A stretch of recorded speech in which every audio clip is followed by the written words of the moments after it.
whole idea is to be responsible, to challenge every point of reference, because I really think we are creatures of habit. We do things the way that we were taught. We do things the way whatever that was given to us. So I'm all about challenging that. And challenging means sometimes you ask, why do I do that for? Why do I teach that? What's the purpose of that? One of the things, again, I've been fortunate enough to train with some great teachers and instructors and coaches, and in a few minutes I'm going to go over the distinction between every one of those, because there's a distinction between being a teacher, an instructor, and a coach, and a personal trainer. But one of the things, one of my teachers, always does that to me, and whenever I ask a question, he'll always turn around and say, what's the purpose of that question? Because he wants to know the underlying kind of the truth of what is that question. Anyway, so my whole thing is always teaching with the why. This is the purpose we do it. I don't believe we train sheep, so we don't have to tell them this is how it is, or my way or the highway. So everything we teach has a reason, and students, we have a culture that students can ask the question why. Why do I learn this at this level? What's the purpose of this? And all the instructors, including me, better have a great reason for it. So that's one of the first things I want to make sure that we understand what the word responsibility is. To be able to, that like I said, to be a mature. Pigs mature. Animals mature, but human beings and teachers, we mature by going back and understanding all of our point of references about why we do certain things. Down to why do we teach this? Why is the cover built this way? Why is it that way? And sometimes we disguise it by the name of, oh, that's tradition. And most of the time you find out it's not tradition. And so many stories have been handed out as far as Tony Robbins talks about the cutting the ham on both sides. I'm sure we've heard that enough, but the whole idea is we cut that. We do so many things because the way we were taught. We're not teaching this, not necessarily educating people. We're giving a lot of stuff, but we're not educating them. And for me, the education is to draw from the student, right, and just kind of feed. Does that make sense? Yes, Sensei. Okay, so one of the things is if somebody wants to create an effective curriculum, my first thing would be you need to be very clear about define the word effective. What is effective? Effective means we're gonna do something for people's lives, right? We're gonna change them. Hopefully, we're gonna improve the quality of life, because of martial arts, right? So my thing is kind of going back to the begin with the end in mind, which is as a school owner, what's my product? And my product is my black belts. Right? So when you design a curriculum, you design with the end in mind. What do I want my black belts to be like? What do I want them to know? And what do I want them to walk away from? Once you're very clear about that experience and that look and feel, then you start working backwards. You go, so what are the tools? What I need to do to make sure by the time you get to black, they have certain behavior, certain attitude, or certain knowledge, technically, physically, spiritually, mentally, whatever it is.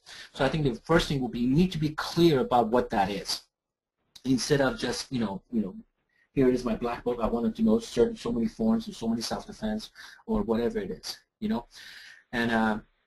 So first thing, again, going back to begin with the end in mind. What do you want it to be? For me, it's very specific. I know exactly what that is for me. And people ask me, what is yours? And I don't want to tell them. I mean, because they want to copy mine, like I have for years. I just made shit up as it was going along the ranks, And, becoming, again, having effective curriculum and being an effective teacher, to me, is come up with a list of curriculum that really is designed to set a student to learn, not necessarily in the short term, but in the long term.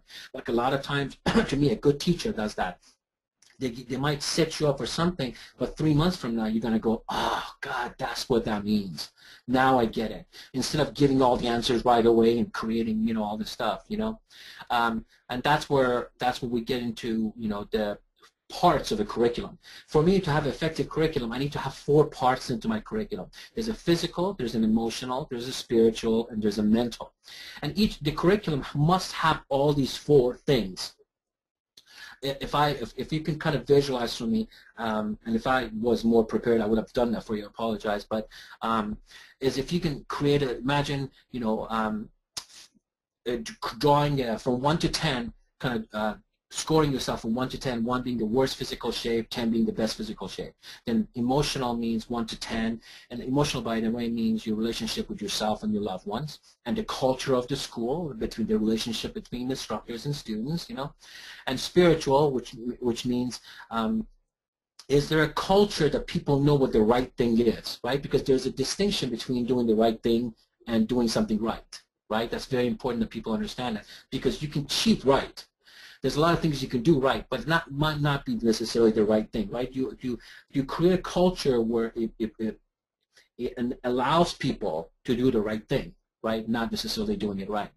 And mental to me means how much, you know, do we ask people to read books? Do we ask them to get involved in, you know, some things that necessarily they wouldn't do on their own? You know what I mean? So it needs to have those 4. And if you can tell 1 to 10, and you can kind of draw a square for yourself and go, well, my curriculum right now from physically is like, you know, 6, and emotionally is 1, and spiritually is like 3 or 0, and mental is 5. And you see that it doesn't create a perfect square. So for me, each rank, you know, I want a 1 by 1 by 1 by 1 square, where, you know, physical, emotional, spiritual, and mental. And each one of them is huge to teach. But I think it's more important to create an atmosphere where people can grow, you know. So for me, physical means my curriculum must cover all 5 ranges of combat. For me, that's important that I teach from far away, which includes weaponry, includes firearms, includes everything that's done from a distance. Then we get into the kicking range, then we get into the punching range, then we get into the trapping and takedown range, then we also get into the ground game. So a physical curriculum must cover those 5. We're not against any of them. We're not for any of them. You know, I don't want to be a good grappler, just like I don't want to be the best kicker, best puncher, best whatever. I want to be the best martial artist that I can be. I don't want to become a master of one area necessarily. I want to teach all 5, and after black, I create an opportunity for people to pick what range they want to master, and they want to take it further. And as a teacher, I provide them the best that I can, or not, I guide them to somewhere else. But from white through black, I want to make sure you cover all those 5 areas, you know. Then emotionally, again, you know, creating a culture for the school where, you know, people can communicate, right, which is very important, right? We want people to feel. And, you know, so thinking is great, but we want them to feel good about being there. One of the things for me is very important is I want people to think like they're coming home. You know, if you slice time down, you know, when you're at work, you go home, you have that feeling. You can go anywhere else, but when you're going home, there's a feeling like, oh, God, that's great, I'm going home.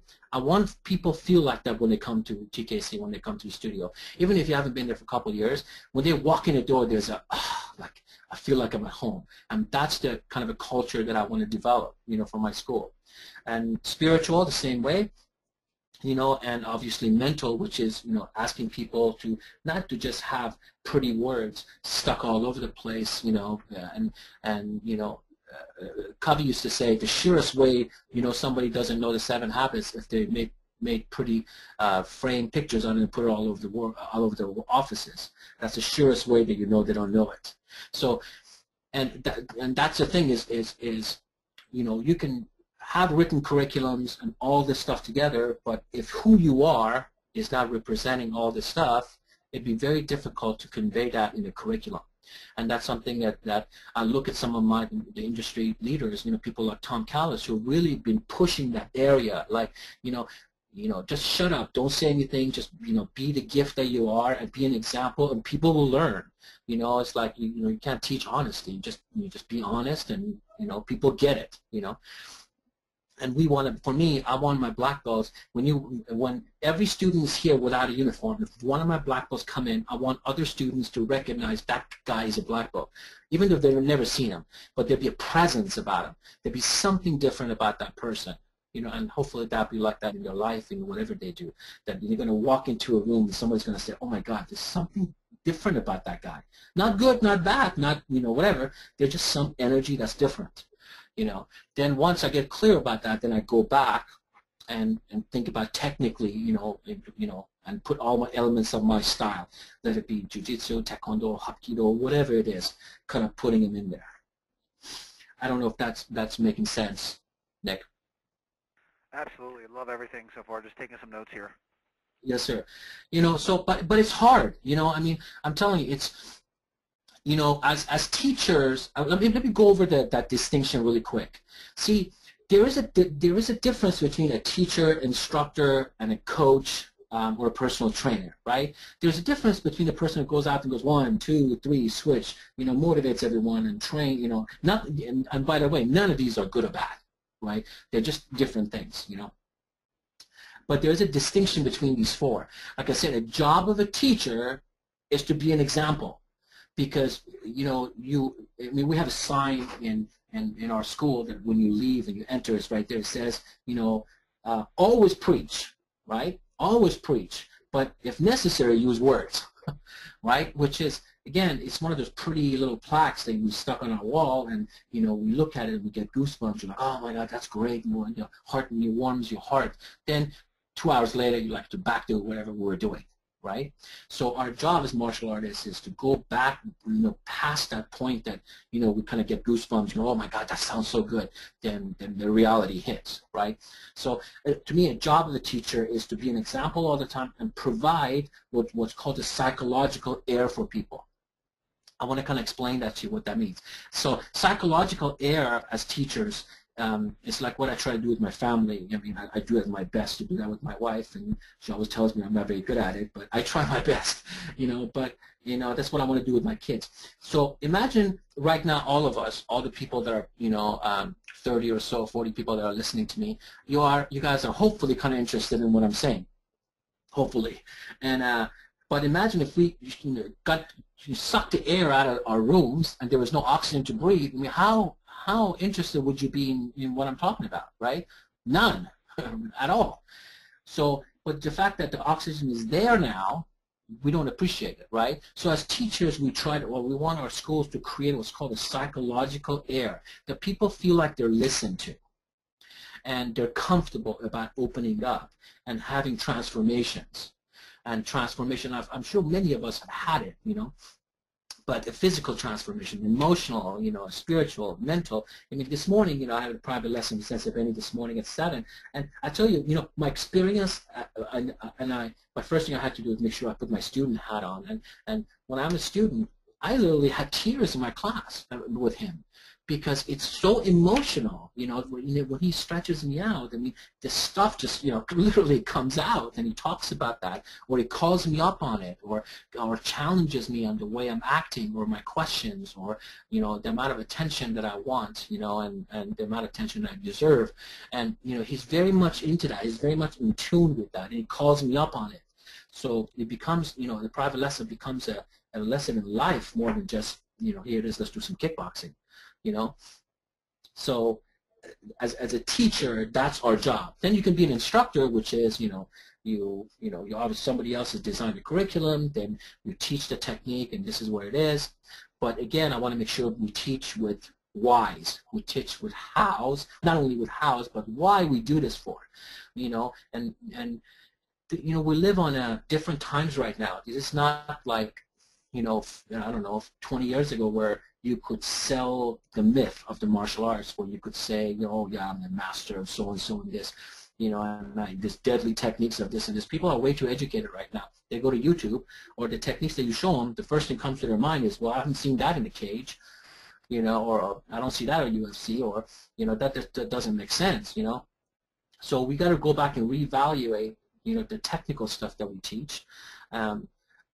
And whatever we teach, we want to teach it with a why. This is the reason why you're learning this. Maybe it's because 6 months from now you're going to do this, or this is the reason why, or the story behind every one of them. What's the story behind this move? Is it traditional? Is it not traditional? And define the word. What is traditional? So because students come to us with all these preconceived notions about what martial art is and what they're going to learn, and for us to be able to educate them, to do it. So, so as far as the curriculum, I want to make sure the curriculum has all 4 elements, which is physical, emotional, spiritual, mental, and the physical aspect is divided into 5 ranges. and we teach that in every belt. We don't favor one to the other. We just say if you get into this, you use this range, you do this one, you do this range, and there are certainly great martial artists who specialize in one range, and we respect that. And one of the things I've done in the last 10, 20 years of my life is I don't make shit up. I literally go find the best and I ask them. If it's kickboxing, we go get Sensei Benny, and which was a whole story about how I got him to be over here. But you know what I mean? I go find that. If I want trapping, I get Ron Balicki and say, you know what, Sifu, teach me how to do the trapping. If it's a ground game, I'll go to David Myers. I go to the Gracie's and I go, this is the game. This is what I want to get good at, this range. And if it's shooting, I go to Rob and Kelly, people like that who are specialized in that, in firearms, and try to come up with a curriculum that's going to all around, have them to be a better martial artist. The other thing is having a written curriculum. I think it's really, really important. I don't know how many schools have written curriculums, how many of them have online schools. I think with these days, I know ChampionsWay offers the ability to do that, and I think it's very important that we have curriculum that people can have access to. And with videos right now, we need to create a tribe. We need to build, our school is something, we're a tribe, right? And we're the tribe leader, and we try to get people to follow us. And a tribe is a leader and a way to communicate with people. And right now, communication is easier than ever, right? Through email, through online stuff, through technical. But don't get too caught up into the technical aspect. Again, go back, what's the purpose? And what's the definition of my tribe, and why should people follow me and stay with me, So those are some of the things that we do in our school. As far as the physical, I strongly believe that, I want to mention, I don't want to necessarily advertise them, but I want to necessarily mention that the culture of my school physically has changed in the last 2 years just because of being exposed to CrossFit. And CrossFit has taught me so many things. I went through my certification, but CrossFit opened up a whole new way of doing exercises that I never have thought before. And I think, I'm surprised that the guy who founded, Coach Glassman, wasn't a martial artist, because it all has all the elements of martial arts. But what he did for my school was unbelievable, to be able to teach me something about physical training that I've always, like when I learned CrossFit, when I was going through it, I'm going, oh my God, like I knew that. Like, why didn't I already do that? That's great. If it's not about something new, it's the way they packaged it together and they made a tribe. And as far as business sense, it's one of the most, examples of a tribe out there that have so many followers, and right now, and it's just going all over the place. It's getting so big, but there are martial artists who stepped into it and they're bringing the elements of martial arts into it. I know Tony Blauer is really big. John Hackelman is some of the guys that are adding the martial arts to the CrossFit, using that concept in their training. But I highly recommend all schools to look into the CrossFit. I don't know if it's going to be a good thing for them to become a CrossFit gym necessarily, but the elements of it is extremely powerful. And I think it's going to give a whole different way of, what's practical martial arts, practical moves, stuff that we can use every day. How they brought that into exercises, and I think that's something every martial arts should definitely look at. So, I don't want to necessarily advertise for them, but I think it's important that people, kind of get into that more. And any questions or anything, Nick, right now? I just love a couple things. The psychological error, love it. I'm just taking notes here, and that was, I just love that having the psychological error. Like the second thing, the why in the house. That's just so important for instructors, and I just like how you're breaking everything down. And I guess the question for me would be, like, how would someone know if CrossFit is something for them to add, and would you add that to their current curriculum? Or would that be an added program, like in addition to? I think, first of all, CrossFit is free. Everything's out there about CrossFit is free. It's public domain.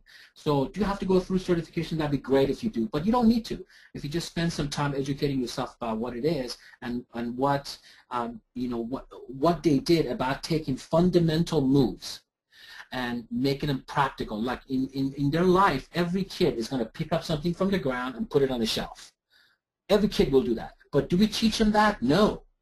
because we want to teach them how to do a high block or low block or whatever it is, that stuff that they don't do. Well, in CrossFit, they do that. You know, doing a med ball clean, they break down the idea of literally how do you pick something from the ground and put it on the top of the fridge?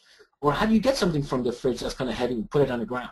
I think the whole idea of practical and functional, I think that's the word that I was looking for.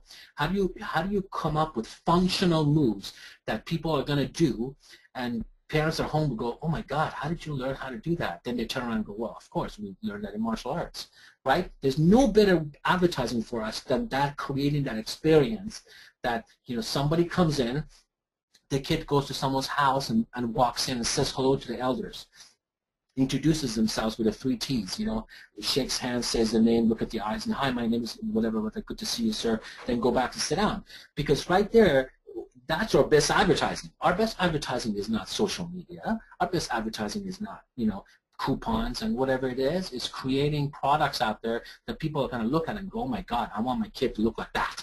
You know, when you come to my school, I have a place, all the shoes go there, right? So there's no shoes laying around, which is very important to do.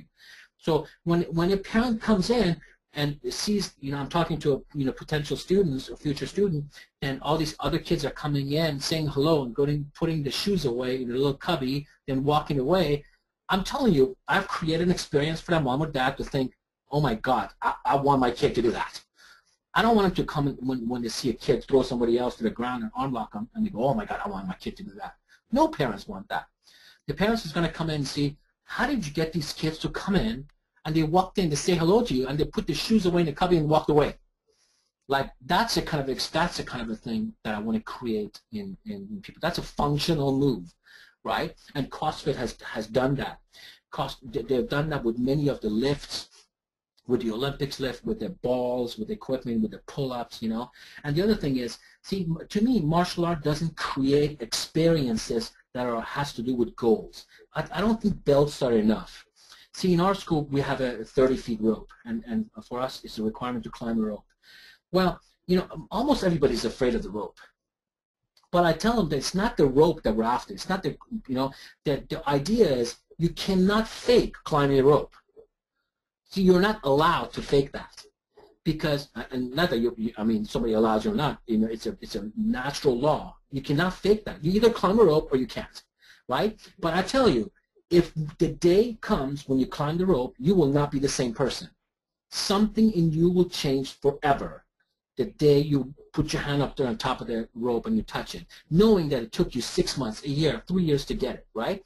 I don't think martial arts offers that as much, because we can do a sidekick, we can do a basic form, we can do a fancy form, but between me and you, I think people can fake that, right? We can fake that. Not in a bad way, but we can fake that. It doesn't have that moment.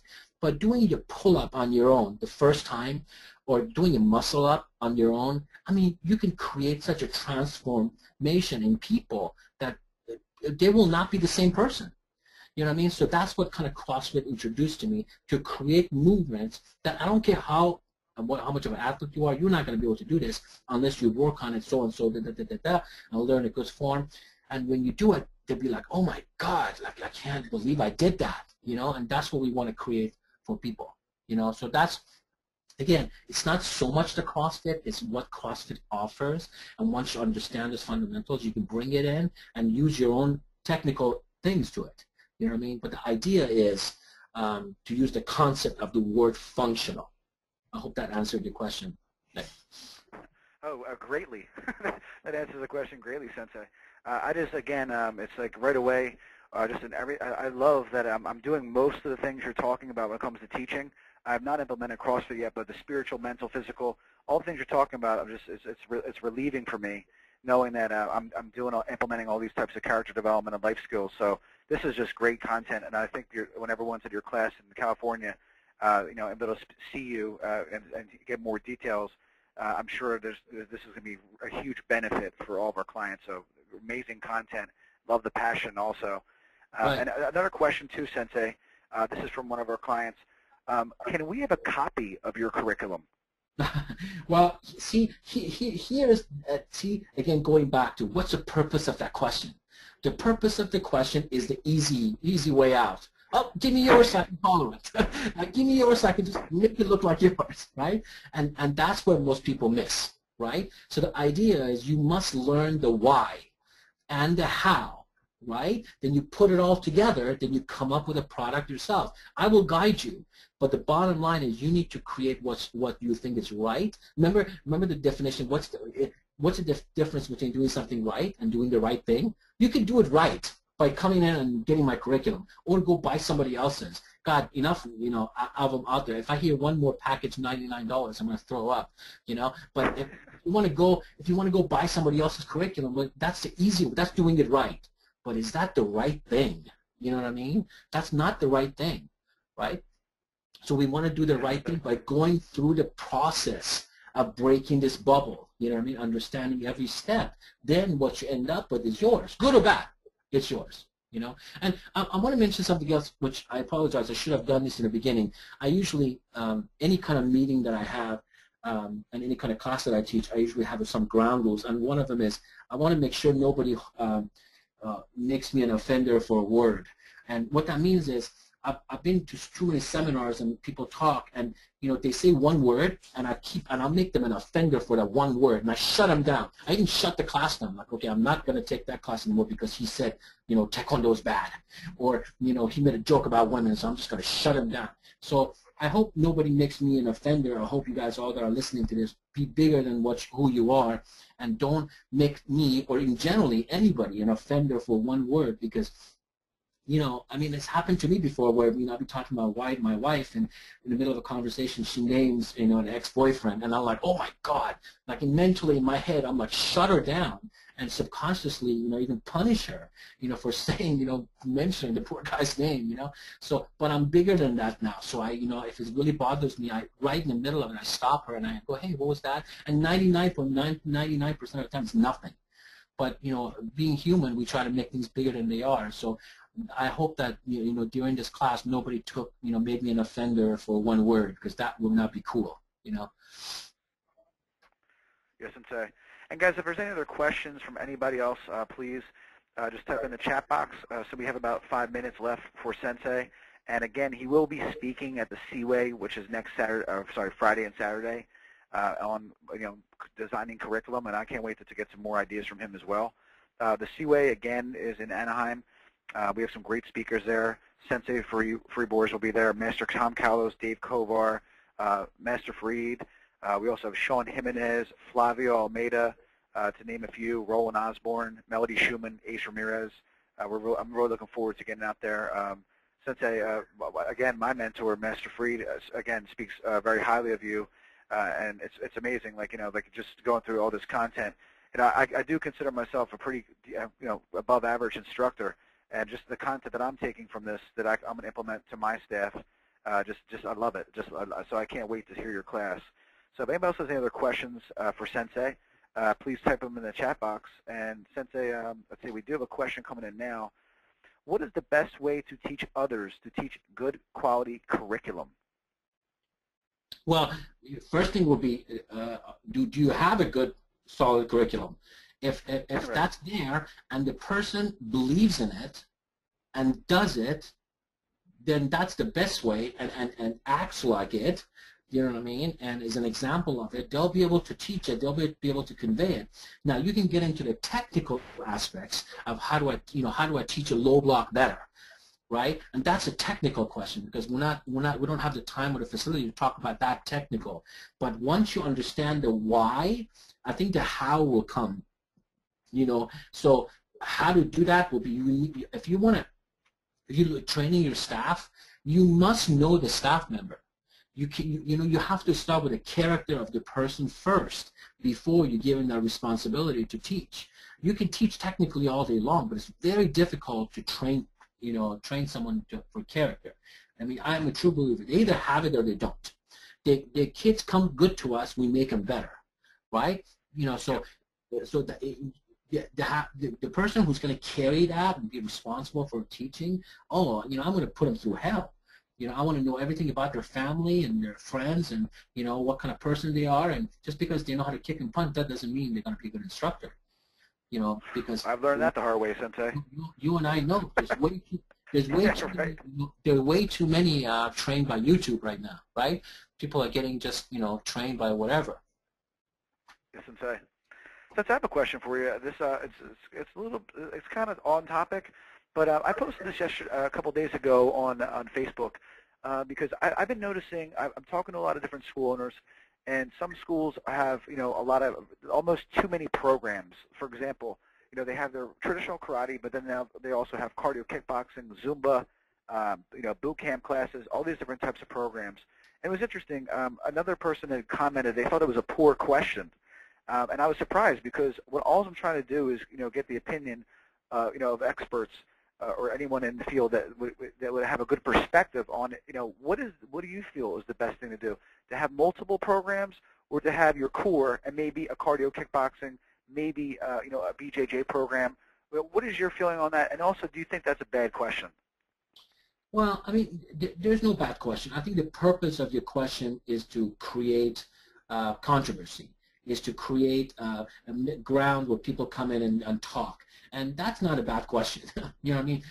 You're trying to get people involved. And that's one of the things that I see wrong with martial artists is that we don't get involved enough. We like to look at things and judge and, oh yeah, that's wrong with that guy or whatever, but we don't want to literally get involved. But it's easier to make judgments, But going back to the answer to the question, I don't care how many programs you have in your school. For me, what's important, what's the culture of the school? If the culture of the school is solid, you can have Zumba, you can have whatever it is you mind, because the culture of the school, people know they're coming to the school. They're not coming to a Zumba program. They're not coming for the BJJ. They're not coming for a technical aspect. They come because they love being at your school.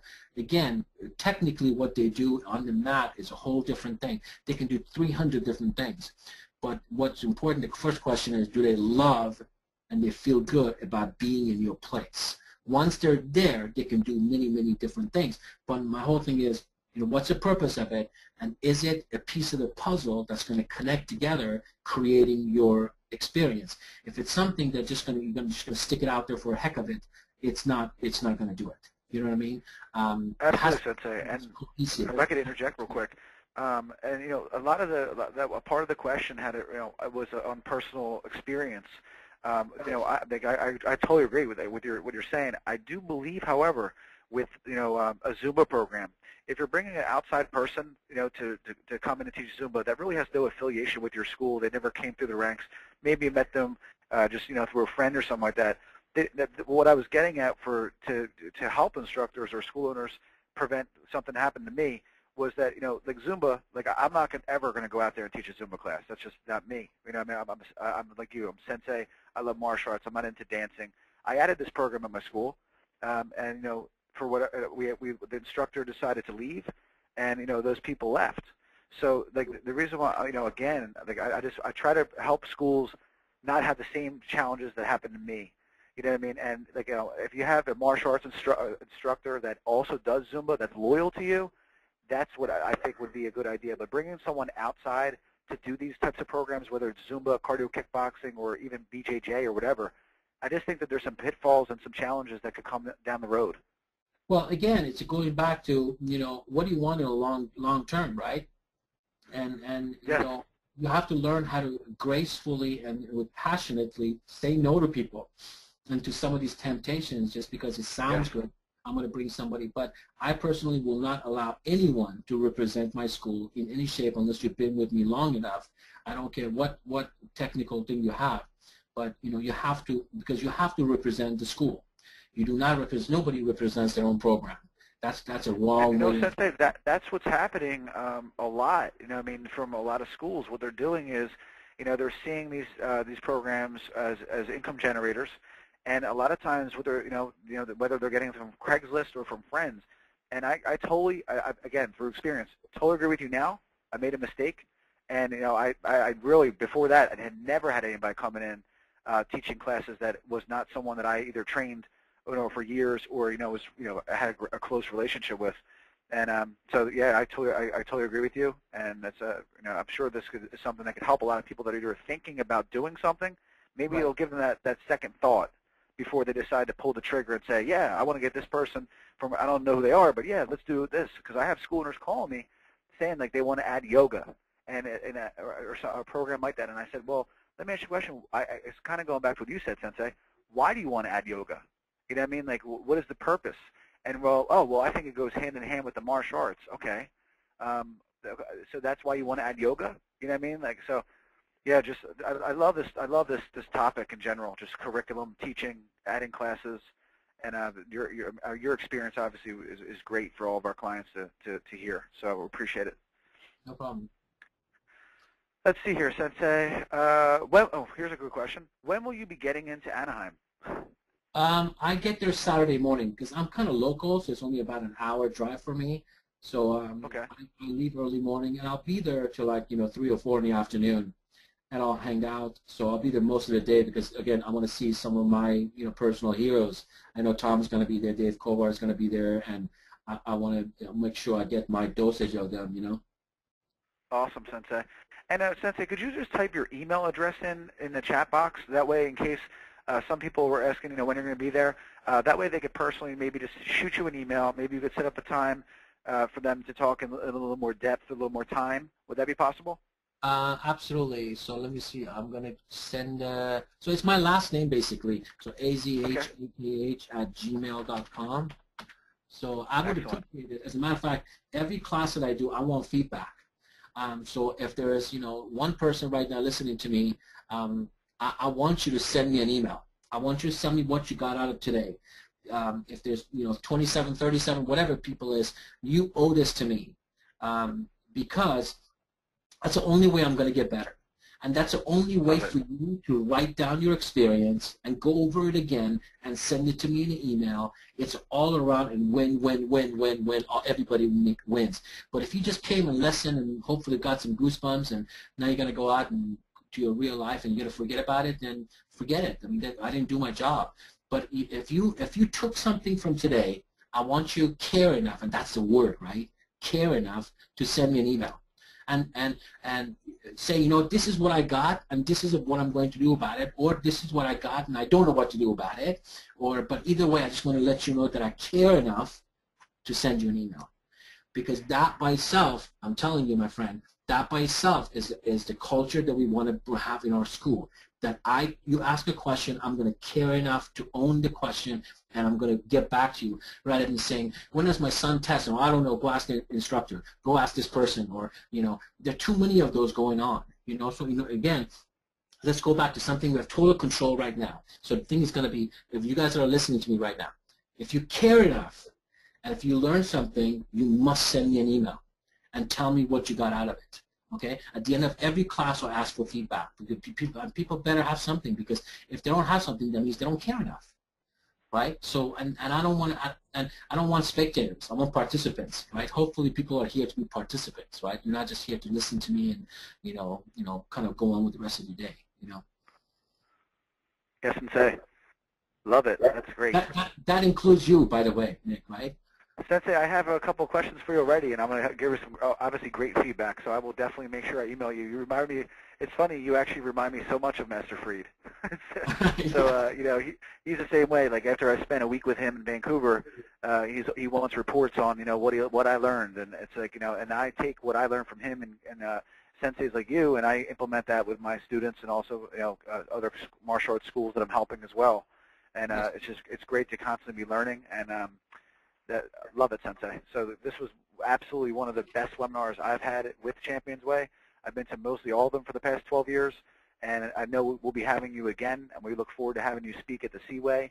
Thank you so much for taking out time out of your precious schedule. We know how busy you are, so Sensei, thank you again, and we all look forward to seeing you in Anaheim and doing future webinars with us and ChampionsWay. And Sensei, is there anything else you'd like to add before we sign off here? No, I just look forward to some of the feedback from everyone and look forward to seeing everyone next week. Well, Sensei, thank you again so much for an awesome webinar. And if anyone is not coming to the Seaway or is thinking about it, go to seaway.championsway.com for more information. This is pretty much the last chance to get some tickets. And we will be having a training day in New Jersey in January, which we're excited about also, which we'll be talking about as soon as the Seaway is over. And that will be a little smaller event. These are a little more intimate. But smaller events, so we're excited about that. And Sensei, thank you again for such great information and your passion, and thank you again. And on behalf of ChampionsWay, this is Sensei Nick signing off. All right. Thank you so much, everyone. Take care.